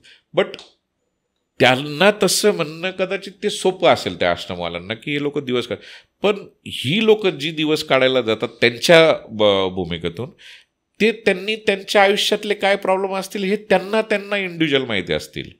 म्हणजे मी कोणाला जज करणं की हा याचे दिवस काढायला आला आहे की हा अध्यात्मासाठी आला आहे का हा देव, हे मी माझ्या जागी चुकीचं ठरेल. कारण की शेवटी मी परिक्रमा करताना मी माझा हिशोब द्यायला गेलो होतो, दुसऱ्याचा हिशोब घ्यायलाच गेलेलो होतो की कोणी काय करायचं. तर माझा हिशोब मी चांगला करायचा प्रयत्न केला. त्याच्यामुळे मी वाईट अनुभव फारसे काही आले. आता ठीक आहे, परिक्रमेमध्ये काही ठिकाणी तुम्हाला काय म्हणतात त्याला सॅनिटायझेशनच्या अडचणी येतात, किंवा तुम्हाला झोपण्याच्या अडचणी येतात, किंवा तुम्हाला, पण इट इज अ पार्ट. म्हणजे तुम्ही म्हणता तो प्रवासातला एक प्रोसेस. म्हणजे तुम्ही निघाले तेव्हाच ठरून निघालेत की हे मला सगळं होणार आहे, हा सगळा ठरून. नो डाऊट की जशी आपण सुरुवात एकाच दिवसात काही तुम्ही तयार होत नाही किंवा मॅच सोडत नाही. मग जसं जसं ते दिवस जातात परिक्रमेतले तुम्ही त्या सगळ्या गोष्टींशी अनुरूप होत चालतात. म्हणजे मला चांगलं आठवतं की जेव्हा महिना पूर्ण झाला माझा परिक्रमेचा, मी ऑलमोस्ट इकडचं विसरल्यासारखं झालं होतं. मी फक्त तिथंच होतो जेव्हा पहिला महिना पूर्ण झाला. म्हणजे तिथून आल्यानंतर तर म्हणजे मला घरचा पिनकोड काय आहे इथूनपासून सुरुवात, किंवा हॉस्पिटलमधल्या काही ज्या गोष्टी होत्या त्या मला आठवायला लागल्या. म्हणजे इतकं तुम्ही डिटॅच होऊन जाता. कारण की दुसरं काही कामच नाही. म्हणजे यू जस्ट थॉट की सकाळी उठायचं आहे, आवरायचं आहे, 3:30-4ला जाग यायची. नॅचरल कोर्समध्ये ते होतंच, कारण की तुम्ही एवढे दमलेले असता की 7-8 वाजता झोपले म्हणजे 3:30-4ला उठणं होतं. आणि तुम्ही एकदा चालायला लागले की दुसरं काहीच काम नाही ना. दिवसभर फक्त चालायचं आहे, नामस्मरण करायचं आहे, स्वतःच्या मनात जे खेळ चालू आहे त्यांना उत्तरं द्यायची आहेत. त्याच्यामुळे आपोआप इकडचं जे आहे ते एक महिनाभरानंतर तुमचं वॉशआउट व्हायला लागतं. तर तशी ती प्रोसेस होते. चांगले अनुभव म्हणजे त्याच्यामुळे फार काही मी वाईट अनुभवांवर बोलणार नाही. कारण की माझी अशी इच्छा आहे, माझी परिक्रमा पूर्ण झाली. त्याच पद्धतीने इतर जेवढे कोणी असतील त्यांनी कुठलेही निगेटिव्ह थॉट न घेता कुठल्याही वाईट अनुभवाची कारण मला जो वाईट अनुभव आला तो कदाचित दुसऱ्यासाठी चांगला असेल, तर त्याचं येणं करता सगळ्यांची पूर्ण व्हावी, सगळ्यांनी चांगल्या थॉटनेच पूर्ण करावे अशी माझ्या. त्याच्यामुळे I will not comment on that. पण चांगले अनुभव म्हणजे असा एक दिवस नाही, एक भोजन नाही की चांगले अनुभव नाही. म्हणजे तिथं गेल्यानंतर आपल्याला कळतं की आपण किती क्षुद्र आहोत. Though I am well to do, well establish, चांगल्या प्रकारचे पैसे आहेत, सगळं आहे. इतके दिवस माझी कन्सेप्ट म्हणजे दान धर्म करण्याची कन्सेप्ट आपली सगळ्यांचीच म्हणजे जे काय सोपी असते की एखादा भंडारा चालू आहे तिथे 2,000 देऊन टाका, 5,000ची पावती फाडून टाका, एखाद्या मंदिरला काहीतरी देणगी देऊन टाका आणि त्याची शेकी मिरवा की नाही मी इथं अमुक केलेलं आहे, मी तमुक केलेलं, की हा एक म्हणजे माझाच नाही सगळ्यांचाच एक असतो. आणि त्याच्यात चुकीचं आहे असंही मला काही वाटत नाही. कारण की ते डे टू डेमध्ये तेवढंच माहिती असतं, त्याच्यामुळे त्या पद्धतीने आपण ते करतो. पण तिथे गेल्यानंतर लक्षात आलं की सेवा खरोखर काय. म्हणजे तुमच्याकडे सेवा करण्यासाठी पैसेच असलं पाहिजे असं काही गरजेचं नाही. तुमच्या मनात भाव असेल तर ती आपोआप सेवा घडते. असे अनेक म्हणजे इतक्या जणांचं मी खाल्लं आहे, म्हणजे त्याच्यातून उतरच होऊ शकत नाही. म्हणजे आपल्याकडे साधं, म्हणजे मी नेहमी परिक्रमेविषयी बोलताना म्हणजे माझ्या कुटुंबात माझ्या मित्रांनाही बोललो, आपल्याकडे घरी साधे 2 पाहुणे आले तरी आपली इतकी तारांबळ उडते आणि इतके आपल्या मनात प्रश्न असतात की मी आले कशाला, का मग सांगून नाही आलं का, मग यांचं जेवण करावं लागेल का, नाश्ता करावा लागेल का, मग आपल्याकडेच मुक्कामाला थांबणार आहे का, बाहेर जाणार आहे. आणि तिथं त्या लोकांना काहीच माहीत नाही. म्हणजे आज आधीच्या मुक्कामावरून 100 लोक निघालेत, 50 लोक निघालेत का 30 लोक निघालेत. ह्या आश्रमात 10 थांबणार आहेत, पुढच्या आश्रमात 5 थांबणार आहे, मंदिरात 2 थांबणार आहेत, का गावातल्या समाज मंदिरात 25 थांबणार आहेत. But they are prepared. आणि ही खूप मोठी गोष्ट आहे. म्हणजे तुम्ही इमॅजिनच करू शकत नाही की ही किती मोठी गोष्ट आहे. जेव्हा तुम्हाला भूक लागते, म्हणजे मी तुम्हाला सांगतो हनुमानगडीचा प्रसंग. म्हणजे हनुमानगडीला आम्ही त्याच्या आधी हासोट का काहीतरी तालुका आहे, म्हणजे अंकलेश्वरच्या पुढे गेल्यानंतर खूप ओसाड आहे. हासोट आणि हासोटच्या पुढे हनुमानगडीला आम्ही गेलो होतो. म्हणजे माझा स्वभाव असा की कुठेही गेलं तरी म्हणजे त्या गावातलं सगळ्यात चांगलं कुठं भेटतं जेवायचं, सगळ्यात चांगलं हॉटेल कुठे आहे तिथंच जायचं. तर त्या हनुमानगडीला आम्ही पायी पोहोचलो आणि दुसऱ्या म्हणजे त्या दिवशी संध्याकाळी आम्ही मिठीत म्हणजे याला समुद्रापर्यंत पोचणार होतो. तर सकाळी 10:30-11ला आम्ही पोचलो. 10:30-11ला पोचल्यानंतर त्या हनुमानगडीला खूप लोक येतात. म्हणजे मेनली हे ट्रॅव्हल एजन्सीवाले ज्या गाड्या आहेत त्या खूप येतात. आणि दुर्दैवाने त्या भागात वॉशरूमची सोय नाही काही. तर तिथं म्हणजे इतके परिक्रमा असे असो किंवा ते ट्रॅव्हलमध्ये ती इतकी शौचाची न्याची त्याची इतकी घाण करून ठेवली होती. म्हणजे मंदिरापासून हार्डली एक 500 मीटरपासच्या अंतरावर. पण आम्ही तिथं पोचलो, मग ते सगळं झालं. आम्ही मंदिरामध्ये पोचलो, दर्शन घेतलं, दमलेलोही फार होतं आणि प्रचंड भूक लागलेली होती. म्हणजे प्रचंड, म्हणजे त्या भुकेला काही कंट्रोल, म्हणजे सकाळचे 10 वाजलेले होते आणि तिथं अजून म्हणजे त्या गडीवरच्या आश्रमामध्ये काही स्वयंपाकाची तयारी झालेली नव्हती. सुदैवाने त्या दिवशी नाशिक चांदवड तालुक्यातल्या एक म्हणजे नाशिकमधल्याच एक ट्रॅव्हलची बस तिथं आलेली होती आणि त्याच्यामध्ये वडनेर भैरवचं एक जवळचं एक गाव आहे, तिथले एक साधुमंत एक 5-50 लोकांना घेऊन आलेलं होतं आणि त्यांचं स्वयंपाक बनवायचं काम झालेलं होतं आणि स्वयंपाक जवळपास झालेला होता. तो स्वयंपाक म्हणजे माझ्याकडे भरपूर पैसा आहे सगळं, पण त्या दिवशी मी अक्षरशः भिकाऱ्यासारखी वाट पाहत होतो तो स्वयंपाक कधी तयार होईल आणि मला खायला कधी भेटेल.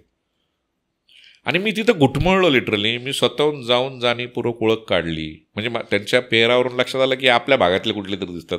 मग नंतर लक्षात आलं की नाशिकचेच आहेत, नाशिक जिल्ह्यातलेच आहेत. मग मी ओळख काढली आणि मी इथपर्यंत वाट बघितली की त्यांनी स्वतःहून मला म्हणावं की तुम्ही बसावं जेवायला असं. आणि त्यांनी म्हटलं, ते झालं. त्या दिवशी ते खाल्लं. आता याच्यामध्ये त्यांच्या मनाचा मोठेपणा म्हणजे मला सांगण्याचा उद्देश याच्यामागचा असा होता की भूक माणसाला सगळं शिकवते आणि अशा भुकेलेल्या आत्म्यांना, अशा भुकेलेल्या सगळ्या लोकांना त्या परिक्रमेमध्ये तुम्ही शुलपाणीच्या जंगलात राहा, लक्कडकोटच्या जंगलात राहा किंवा तुम्ही एखाद्या आदिवासी पाड्यात राहा किंवा एखाद्या तुम्ही कधीच उपाशी झोपत नाही. तुम्हाला कधीच असं होत नाही की तुम्हाला खायला भेटत नाही. कितीही गरीबातला गरीब माणूस असला, कितीही त्याची फाटकी झोपडी असली, तो त्याच्या वर्णामध्ये कदाचित 2च तुरीचे दाणे असतील, पण तो शिजवून देणार. म्हणजे आम्ही उत्तर तटावर गेल्यानंतर असं 2-4 वेळा झालं की आम्हाला एक शेतकऱ्याच्या घरात थांबलो. संध्याकाळी पाऊस चालू होता बाहेर बरोबर. सुरुवातीला त्या मैयाने सांगितलं की बाबाजी आता परिक्रमावासियांनी कोणाच्या घरात थांबायचं नसतं ओसरीत किंवा अशा. तर आम्ही ओसरीतच थांबलो होतो. त्या दिवशी लाईट पण नव्हती आणि त्यांनी आम्हाला सांगितलं की बाबाजी, ती म्हातारे एकदम वयस्कर मैया होत्या, कोणी नव्हतंच, सुनबाई पण नाही आहे म्हणे, मैं आपको ये दे दूंगी बनाने के सामान, लेकिन आप बना लो. म्हटलं ठीक आहे, काय हरकत नाही, आम्ही बनवून घेऊ. पण नंतर त्या मैयेला बिचारायला काय वाटलं, तिने ते स्वतःहून जाऊन खिचडी बनवून आणली. म्हणजे तिचं अक्षरशः त्यांच्या म्हणजे असं प्रत्येक ठिकाणी झालं, म्हणजे 1-2 ठिकाणी नाही, किमान 10-15 ठिकाणी असं झालं असेल की त्यांचे स्वतःचे खायचे वांदे आहेत, त्यांच्याच घरात खायला काही नाही आहे, आणि ते इतक्या आग्रहाने, इतक्या आदराने, इतक्या प्रमाणे कपाळावर एकही आठी न येता मुखावर हास्य ठेवून तुम्हाला खाऊ घालतात. म्हणजे कदाचित एखादा आश्रम जो काही रन आहे, म्हणजे डोनेटेड काही आश्रम आहेत, म्हणजे आपल्यासारखे काही लोक तिथं पाडतात, तिथं कदाचित थोडाफार तुम्हाला तसं आणून, पण जिथं तुम्ही एखाद्याच्या घरी खाता तिथं कुठंच, म्हणजे उलट आग्रहाने ते बोलवतात, तुम्ही या, खा, चहा तरी घ्या, चहा नाही तर तुम्हाला काहीतरी दाणे तरी, काहीतरी ते दिल्याशिवाय तर तसं आपल्यामध्ये होत नाही. उलट आपण म्हणजे करायची इच्छा असते की नसते हा भाग नंतरचा, आपल्या डे टू डे ॲक्टिव्हिटीमुळे असा किंवा आपल्या बिझनेसमुळे असा किंवा जे काही असेल, पण ते जे तिथं तुम्हाला कळतं ना की तुम्ही किती शूद्र आहात, मी शूद्रच म्हणेल पण छोटे पण नाही, ते तिथंच जाऊन कळतं. कारण की शेवटी तुम्हाला तुमची खरी ओळख, एकदम खरी ओळख जेव्हा भूक लागते ना तेव्हाच होते. तुम्हाला अशी मी गेलो आहे कुठंतरी मार्केटमध्ये, मला म्हणतात नाही साहेब तुम्ही फार भारी, तर तुमच्या खिशात पैसे त्यावेळेस सगळे भारी बांधतात, पण जेव्हा तुम्हाला काहीच नाही आहे, खायपासून तुमचे बांधतात, त्यावेळेस तुम्हाला तुमची ओळख कळते. आणि ते तिथं खूप चांगल्या पद्धतीने, म्हणजे मध्य प्रदेशवासियांसाठी तर म्हणजे म्हणजे ही, कारण की हे आजचं एका वर्षाचं नाही आहे, अनेक वर्षांपासून, अनेक युगांपासून, अनेक कल्पांपासून पिढ्याना पिढ्या त्यांच्या घरातल्या लोकांची ही सेवा करतायत. I am not saying about ashrams, म्हणजे मी आश्रमांबद्दल बोलतच नाही, आश्रमांमध्ये तर होतेच, आश्रमांमध्ये देखील काही दानशूर लोक दान करतात, ते बाबा महाराज करतात, हा भाग वेगळा. पण जे घरांमधून सेवा होते इंडिव्हिज्युअल, तिला तोडच नाही आहे. ते आपल्याकडचा महाराष्ट्रीयन माणूस देखील करू शकेल का नाही मला डाऊट आहे. इतकं त्या मध्य प्रदेशवासियांमध्ये प्रेम आहे. त्या मैयेच्या काठावर जेवढे राहणारे आहेत खूप चांगले, म्हणजे इतके अनुभव आहेत त्या याच्यामध्ये की आपलं पॉडकास्ट दिवसभर चालेल, इतके अनुभव आहेत. म्हणजे एका गावात गेलो होतो, तिथं लिटरली म्हणजे संध्याकाळी आम्ही पोचलो तर आजी बेडवर, आजोबा एकदम वयस्कर झालेले, 2च मुलं, ती मुलगी हार्डली 5वीत होती, आणि त्यांच्या आईवडील तिथून, म्हणजे ते रोडवरचं गाव होतं, आणि त्यांच्या आईवडील तिथून एक 4-5 किलोमीटर, ते 2 मुलं फक्त शाळेसाठी तिथं राहत होते. त्यांना जेव्हा कळलं की आम्ही आलो आहे, आल्यानंतर व्यवस्थित ओसरीत जागा दिली, थांबल्यानंतर त्या 5वीतल्या मुलीने आमचा स्वयंपाक केला. स्वयंपाक केल्यानंतर आता आम्ही बसलो, आम्ही 6 जण होतो, तिने बरोबर मोजून ह्या साईजच्या अशा पोळ्या बनवल्या, 12 पोळ्या मोजून 12 पोळ्या होत्या, आणि पोळ्या आणि एकदम वरणाचं पाणी आणि लसणाची चटणी, म्हणजे मी उभ्या मरेपर्यंत विसरणार नाही, इतकी भारी टेस्ट होती त्या लसणाच्या चटणीची, ती तिने आणून दिली. आता पोळ्या त्या काही एवढी पोळी म्हटल्या, दिवसभर जमल्यानंतर 4 घासात संपते. आता संपल्यानंतर आम्ही पण आम्ही म्हटलं की नाही आपण इथं आलेलं आहे, तिने ते झाल्यानंतर तिने आम्हाला सांगितलं, नाही बाबाजी आप रुको, मैंने चावल भी बनाया है.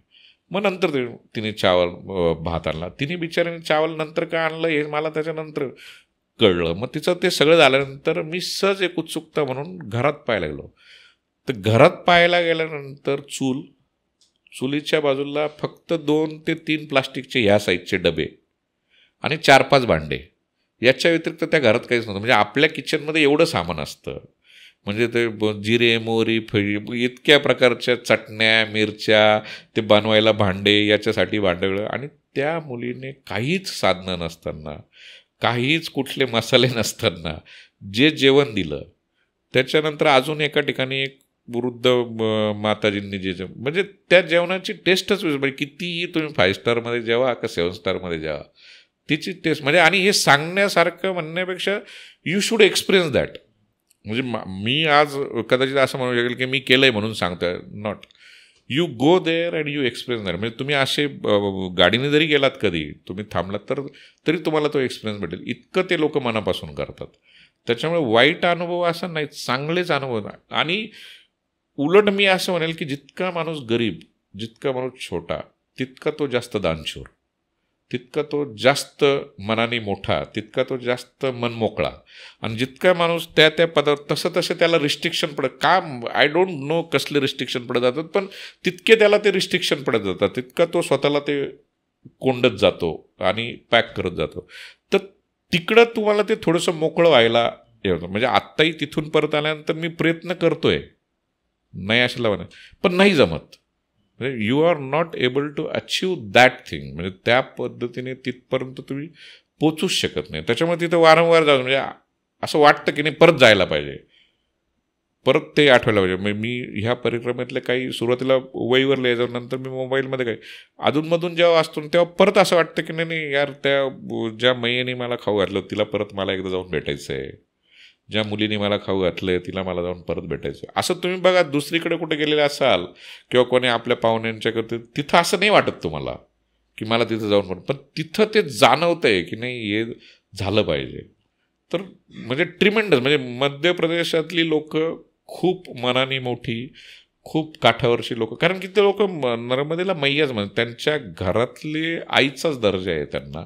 आणि म्हणजे आम्ही कित्येक घाटावर बघितलं की तिथली गावातली लोक येतात, काठावर बसतात. म्हणजे मी एका ठिकाणी असंच बघितलं, ते काठावर येऊन ते एकटाच माणूस बडबड करत होता आणि आम्ही आंघोळ वगैरे करून बसलेलो होतो. तर मी ते झाल्यानंतर मी जस्ट गेलो, त्यांच्याकडे विचारलं, म्हटलं क्या चल रहा था, नाही बोले मैया से बात कर रहा था. मग ते उत्सुक तेवढं आपण परत विचारतो काय हवं, तर त्यांच्याकडे अशी पद्धत आहे की घरातलं जे काही चांगलं किंवा वाईट जे असेल ते मैयेला येऊन सांगायचं बा. आणि बरेचसे काठावरचे राहणारे लोक ते पाळतात.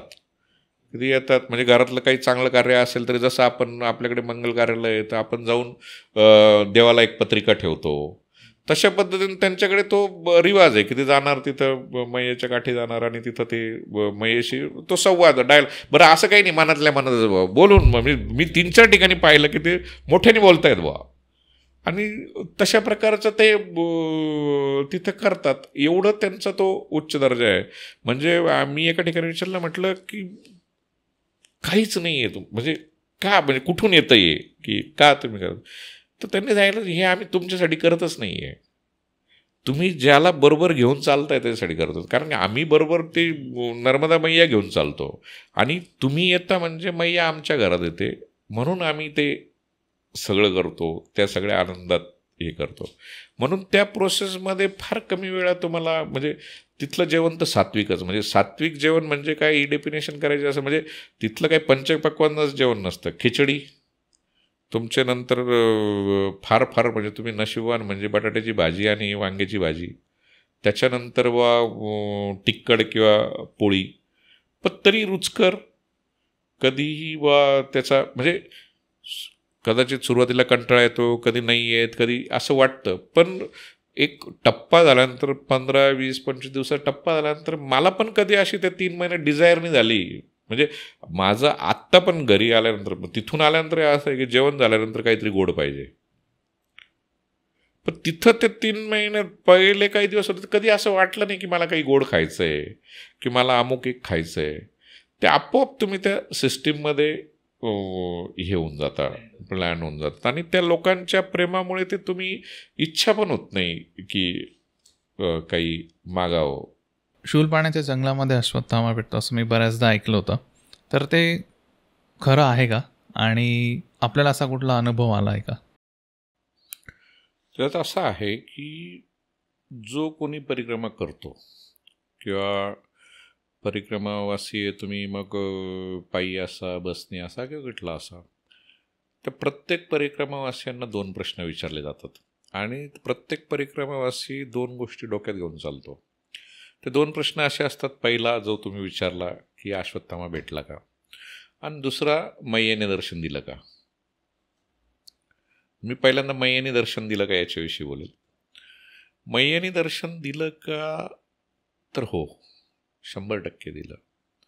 आता पुराणात जर तुम्ही बघितलं, नर्मदा मैयाची उत्पत्ती कशी झाली, काय झाली, भगवान शंकराची पुत्री आहे वगैरे वगैरे, ते संपूर्ण आपल्याला जे परिक्रमेविषयी जाणतात त्यांना ते सगळं माहिती आहे. तर नर्मदा मैयेला आशीर्वादच असा आहे की जसं गंगेमध्ये आपण डुबकी मारली तर आपलं म्हणजे निगेटिव्ह एनर्जी जातात. नंतर प्रत्येक तीर्थक्षेत्राचं त्याचं महात्म्य ठरलेलं आहे. तसं नर्मदा मैयेला आशीर्वाद असा आहे की जो कोणी तुझं दर्शन घेईल, मग तो पुरुष, यक्ष, दानव, किन्नर, देव, जो कोणी असेल, त्याच्यामध्ये पॉझिटिव्ह एनर्जी संचारण करेल किंवा त्याचं पापशालन होईल किंवा त्याचं पुण्यात्मा होईल किंवा त्याला स्वर्गात जे काही XYZ जशा पद्धतीनं तसं आहे. तर नर्मदेच्या किनाऱ्यावर म्हणजे आता आम्ही परिक्रमेत असताना बऱ्याच 2-3 ठिकाणी तर मीच म्हणजे एका ठिकाणी तर मी ऐकलं, एक जण शेजारी ज्या महिला होत्या त्यांना सांगत परिक्रमावासियांना सांगत होते की मी शुलपाणीच्या पुढे निघाल्यानंतर मग तिथं व्यवस्थित असं गजरा घातलेली वगैरे वगैरे त्यांनी त्यांच्या पद्धतीने जसं पण आणि देवी रूपात मला दिसली वगैरे. पण सुदैवाने म्हणा किंवा कदाचित मी तेवढा सुदैवाने नाही म्हणणार मी, पण मी कदाचित तेवढा पुण्य आत्मा नसेल किंवा माझं तेवढं तप झालेलं नसेल किंवा माझं तेवढं जागृती नसेल, त्याच्यामुळे मला देवरूपात काही कुठली देवी भेटली नाही किंवा तसं काहीतरी. पण यस, मला मैयेचं दर्शन झालं. मैयेच्या तटावर राहणारे जेवढे लोक होते त्यांचं दर्शन झालं. त्यांच्यामधलं देवत्व मला 100% कळलं. त्यांच्यामधला ज्या म्हणजे सगळ्या मैया म्हणजे आई, आणि सगळ्यात जास्त प्रेम देणारी याच्यापेक्षा पुढचं कोणीच नसतं, आईशिवाय दुसरं कोणीच नाही. तर जे प्रेम त्या काठावर तिथल्या मैयांनी दिलं, म्हणजे आग्राने घरी येऊन बोलवणं, खाऊ घालणं, आरामाची तुमची काळजी घेणं, तुमच्या आजारपणात काळजी घेणं, कारण हे सगळे प्रसंग माझ्या बाबतीत पण आले. तर ते जे मिळालं प्रेम त्या आईच्या रूपात मिळालं, त्या भावनेने मी 100% म्हणेल की यस, मला मैयेचं दर्शन झालं. त्या बाबतीत मी निश्चितच सद्भागी आहे. आणि तुमचा दुसरा प्रश्न जो आहे तो अश्वत्थामा भेटला का, तर अश्वत्थाम्याची जर आपण पुराण कालापासून कथा पाहिली की गुरुद्रोणांचा पुत्र म्हणजे सर्वश्रेष्ठ गुरुद्रोण परशुरामांचा वाचा, नंतर तुमचं सगळं ज्यांनी कौरव पांडव घडवले त्यांचा मुलगा, त्याच्यामुळे तोही सर्वशक्तिमान असा होता, वरदान भेटलेला होता, कपाळावर मणी असलेला होता. बट समहाऊ युद्ध संपल्यानंतर त्यांनी अश्वत्थाम्याने जे काही दुष्कर्म केलं, दुष्कर्म म्हणजे काय केलं की गवताचं पातं त्या अभिमन्यूच्या पत्नीच्या गर्भावर मारून फेकलं, तो गर्भ मृत झाला आणि त्याच्यानंतर भगवान कृष्णांनी त्यांना शाप दिला आणि अशी ते चिरंजीवच, त्यांना चिरंजीवत्व प्राप्त झालेलंच होतं. मी मागे पण बोललो की आजच्या जगात जर बघितलं तर चिरंजीवत्व कोणाला हवं आहे का, मला जर विचारलं तर मला नको आहे. कारण की माझ्या दृष्टीवर चिरंजीवत्व आता, कारण मी तेवढा देव आता हनुमंतराय असतील, हनुमंतराय चिरंजीवच असायला पाहिजे, कारण ती शक्तीची देवता आहे आणि शक्ती ही संपूर्ण जगाला गरजेचीच आहे, त्याच्यामुळे त्यांचं चिरंजीवत्व मी समजू शकतो. पण मला चिरंजीवत्व तर मी इतका छोटा आहे की मला चिरंजीवत्वाची गरज नाही, तो माझ्यासाठी शाप ठरेल. तसंच चांगल्या कर्मासाठी अश्वत्थाम्याला चिरंजीवत्व भेटलेलं होतं, पण त्यांनी दुष्कर्म केलं म्हणून ते चिरंजीवत्व त्यांना शाप म्हणून झालं आणि त्यांचा आत्मा किंवा ते शरीर रूपाने आज तागायत पृथ्वी लोकावर फिरतायत बा, अशी वंदता आहे. आणि ते फिरत असताना ते देखील मैयेच्या किनारी आहे. आता मैयेच्या किनारी किंवा नर्मदा किनारी जाणाऱ्यांची संख्या दिवसेंदिवस वाढते किंवा काय. आता आपण म्हणतो की मी एखाद्या मंदिरात जाऊन तिथं पूजा करतो.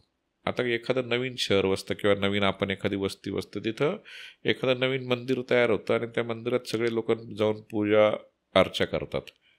आता काही लोक म्हणतात की मला तिथं गेल्यानंतर देव पावला, माझं देवाने ऐकलं वगैरे काय. माझी त्याच्यातली कन्सेप्ट अशी आहे की तिथं जे मंदिर तयार होतं त्या मंदिरामध्ये जी काही लोक जातात,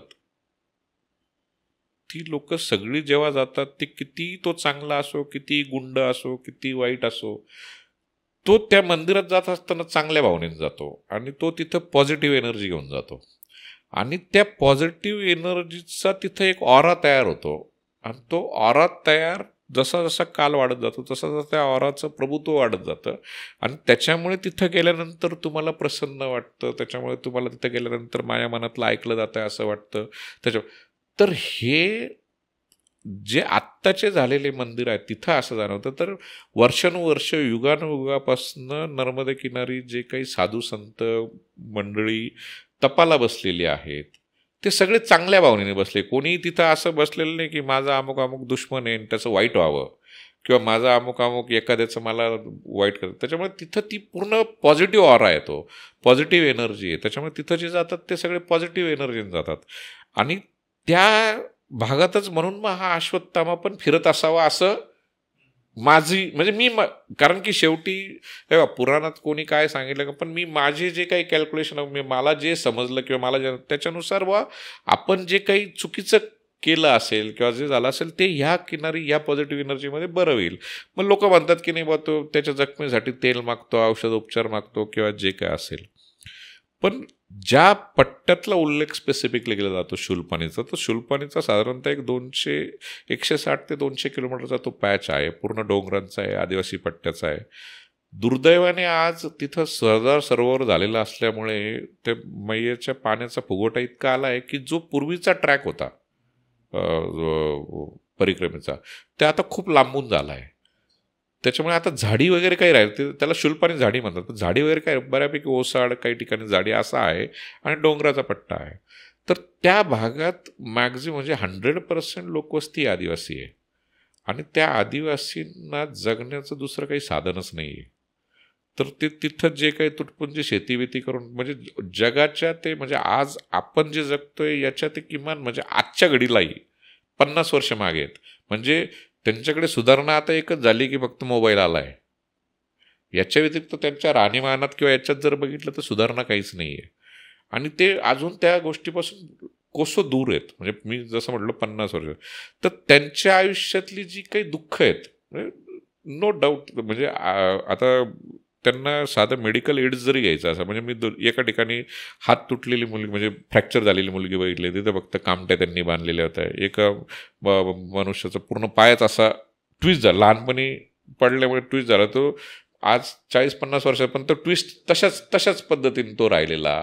म्हणजे ही शारीरिक म्हणजे अश्वत्थामा शारीरिक दुःख, तर अशा पद्धतीने अश्वत्थामा तिथं 100% आहे आणि तो तुम्हाला फक्त मग जाणून घ्यायचा आहे की तो आहे का नाही. आणि या अश्वत्थाम्यासाठी आपण काय म्हणजे तेलच दिलं पाहिजे असं काय, या अश्वत्थाम्यासाठी आपण काय करू शकतो हा आपण आपल्या स्वतःच्या मनाला प्रश्न विचारायचा.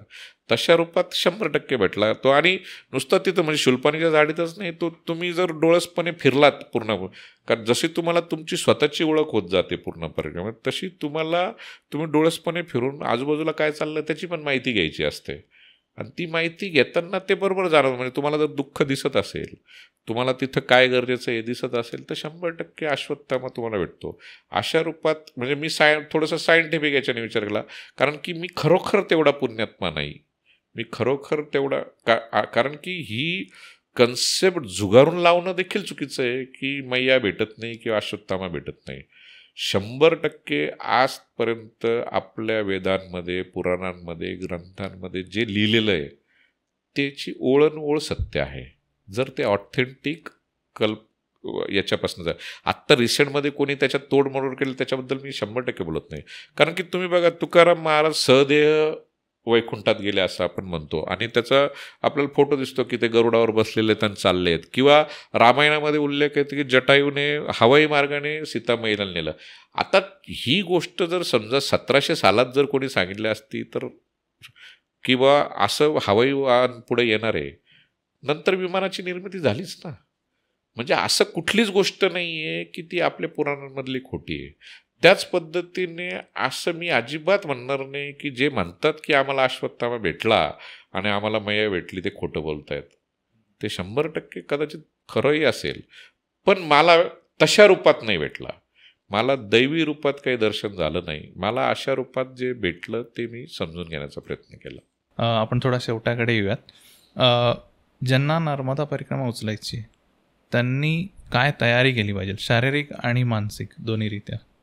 जसं मी तुम्हाला एकदम सुरुवातीलाच म्हटलो की तयारी सगळ्यात पहिल्यांदा मानसिकच तुमची व्हायला पाहिजे. आपलं त्याच्यावर आधी बोलणं पण झालं. पण मानसिक तयारी ही तुम्ही एकटे करूच शकत नाही. त्याच्याकरता तुमचा आजूबाजूचं सर्कल पण तयार पाहिजे. मग आजूबाजूच्या सर्कलमध्ये तुमचे आईवडील असतील, पत्नी असेल, मुलं असेल, तुमचे कुटुंबीय असतील, मित्र असतील, जे काही असतील, यांनी सगळ्यांनी जर बूज दिला तर ती मानसिक तयारी होऊ शकते. आणि तशी ती तुम्ही केली पाहिजे, आधी मनाने ठरवलं पाहिजे. आणि दुसरं मग शारीरिक तयारीमध्ये एक गोष्ट आपल्याला पक्की धरून चालायची की आपल्याला 3 महिने घराच्या बाहेर थांबायचं आहे, त्याच्यासाठी मन खंबीर करायचं आहे. दुसरी गोष्ट, रोज फक्त चालायचं आहे. आता याच्यामध्ये मी माझ्यासारख्या व्यक्तीबद्दल बोलतोय. माझ्यासारख्या व्यक्तीबद्दल म्हणजे प्रोफेशनल व्यक्तीबद्दल.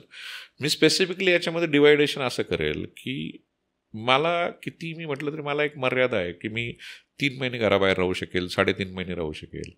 जो कदाचित एखादा मनुष्य रिटायरमेंट झालेली असेल किंवा सांसारिक जबाबदाऱ्या कदाचित थोड्या कमी असतील तर ते 4 महिने 6 महिने राहू शकतात. काही लोक वर्षभर राहतात, काही लोक 3 वर्ष 13 दिवस म्हणजे 3 महिने 13 दिवस तशीही करतात. तर तुम्ही आधी हे ठरवलं पाहिजे की मला परिक्रमा कशी करायची, मला 3 महिन्याची करायची, 6 महिन्याची करायची, मी किती वेळ करू शकतो. आणि तो स्पॅन तुम्ही एकदा ठरवल्यानंतर मग मनाची तयारी करायची आणि मग त्याच्या अनुषंगाने तुम्ही शारीरिक तयारी करायची. जर तुम्हाला कमी कालावधीत पूर्ण करायचे असेल तर नो डाऊट तुमचं शारीरिक स्थिती ही चांगलीच असायला पाहिजे. शारीरिक स्थिती म्हणजे तुमचे जॉईंट पेन असतील. आता मध्यंतरी मला एक अमरावतीकडचे डॉक्टरच आहेत, त्यांना कुठून तरी कळलं मी परिक्रमा केली म्हणून त्यांनी मला फोन केला. आता ही हिमसेल्फ टोल्ड मी, त्यांनी स्वतःहून मला सांगितलं की मला कार्डियक डिसीज आहे, माझ्या 3 वेसलमध्ये ब्लॉक आहे, मला बायपास सर्जरी सजेस्ट केलेली आहे, माझा जॉईंट पेन आहे, माझं वय आज वर्ष 67 आहे, पण माझी आणि माझ्या पत्नीची खूप इच्छा आहे की आम्हाला परिक्रमा करायचीच आहे आणि मला तुमचा सल्ला महत्त्वाचा वाटतो की तुम्ही सांगा काय करावं. आता माझ्यासारख्याला प्रश्न पडला की यांना नक्की सांगावं काय, कारण being a doctor is another story and being a parikramavasi is another story. आता जेव्हा तुम्हाला एवढे सगळे, मग मी त्यांना म्हटलं सर जर एवढे सगळे प्रॉब्लेम आहेत तर तुम्ही 8 तास काय करता तुम्ही. नाही म्हटलं सर माझं एक कन्सेप्ट आहे, माझा तिकडं जरी मृत्यू झाला तरी माझी मनाची तयारी आहे, पण मला परिक्रमा करायची आहे. आता अशा वेळेस काय सल्ला द्यावा हा खूप अडचणीचा विषय. तर त्यांना मी एकच सांगितलं, don't expect any medical AIDS.